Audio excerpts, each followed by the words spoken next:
Olá, tudo bem? Eu sou a doutora Vlad Albuquerque, cardiologista da Unidade Coronariana da Unimed. Nossa unidade coronariana está completando 16 anos de existência. E para comemorar, hoje nós vamos falar um pouquinho sobre parada cardiorrespiratória. As causas cardiovasculares são as principais causas de óbito no mundo inteiro, superando inclusive o HIV e os cânceres. Se uma pessoa tiver uma parada cardíaca ao seu lado, você vai saber identificá-la? Você vai saber como proceder? É isso que nós vamos aprender hoje. Parada cardiorrespiratória, ou PCR, é a cessação súbita da função mecânica cardíaca com consequente colapso hemodinâmico, ou seja, o coração fica parado sem conseguir bombear o fluxo de sangue para os órgãos vitais. Porém, a parada cardiorrespiratória, ela pode ser reversível, se for tratada de uma forma rápida e efetiva.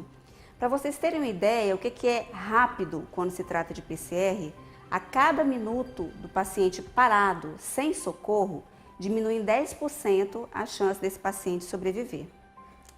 As manobras de ressuscitação cardiopulmonar consistem num conjunto de ações aplicadas àquele paciente vítima de PCR, com o objetivo que ele retome a circulação espontânea, ou seja, que ele volte a viver. A Sociedade Americana de Cardiologia, que é a sociedade que mundialmente coordena o conjunto de ações de uma reanimação cardiopulmonar, preconiza alguns elos, que são ações que interligadas aumentam o risco do paciente sair de uma parada cardíaca sem sequelas. Dessas ações, as duas primeiras nós vamos abordar aqui, que é a identificação de um paciente em PCR e a chamada de ajuda, e o início rápido das compressões torácicas. Então, diante de uma pessoa caída e aparentemente inconsciente, qual deve ser sua abordagem? Aproxime-se, veja se tem segurança ao redor, aproxime dessa pessoa, toque nos ombros e grite em voz alta: "Você está bem? Você está bem?" Por que gritar?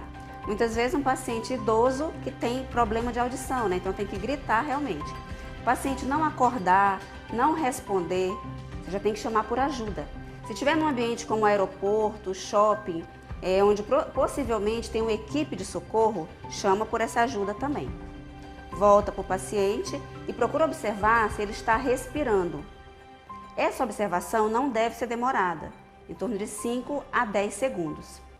Se o paciente, então, não respondeu ao seu chamado e aparentemente não está respirando, você já está autorizado a iniciar as compressões torácicas. Se por acaso você for da área da saúde e souber identificar pulso central, pode tentar também com os 2 dedos essa identificação, que também não deve ser demorada, em torno de 5 a 10 segundos, ao mesmo tempo que se identifica movimentos respiratórios. Então, não se identificando, iniciar as compressões torácicas. As compressões torácicas efetivamente devem ser realizadas da seguinte maneira: você se posiciona ao lado da pessoa, fica de joelhos ao lado dela, coloca uma mão sobre a outra e começa a comprimir o tórax com um certo peso. O peso que você deve fazer sobre o tórax da pessoa é cerca de 13 quilos. Então tem que colocar o peso mesmo do seu tórax em cima do tórax da pessoa que está caída.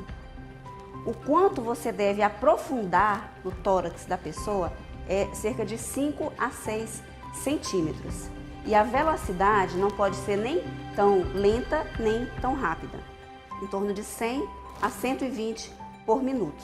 Como demonstrado na figura, o socorrista, que é você, nesse caso, está posicionado de joelhos ao lado da vítima em colapso e deverá colocar uma mão sobre a outra, se posicionar a cerca de 90 graus, como observado na figura, em relação ao eixo longo do corpo do paciente, e começar as compressões. Essas compressões, como demonstrado também na figura, deve aprofundar em torno de 5 centímetros, de 5 a 6, e mais uma vez, a frequência das compressões deve ficar entre 100 e 120 compressões por minuto.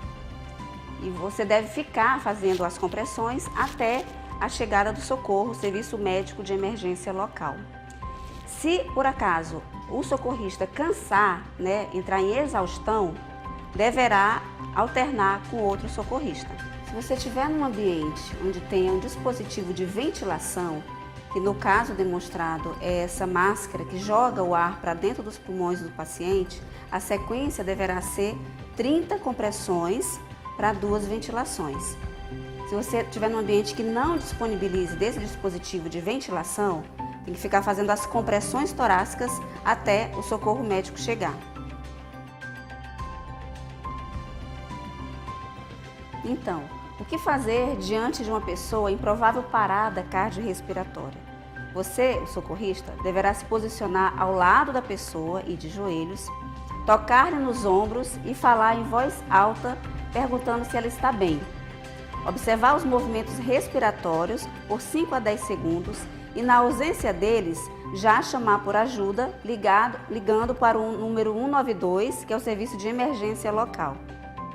Iniciar imediatamente as compressões torácicas, numa frequência de 100 a 120 vezes por minuto e uma profundidade de 5 a 6 centímetros, rápido e com força, até que o serviço médico de emergência local chegue com o desfibrilador externo automático DEA. Agora que você já sabe como ajudar uma pessoa numa situação como essa, saiba também que a Unimed Manaus possui o serviço mais completo de atendimento das doenças do coração. Há 16 anos, a Unimed Manaus começou um serviço de excelência no tratamento das doenças cardiovasculares. A nossa equipe conta exclusivamente com médicos especialistas em cardiologia, com um ecocardiograma beira-leito e hemodinâmica 24 horas. Unidade Coronariana da Unimed Manaus, há 16 anos cuidando de você.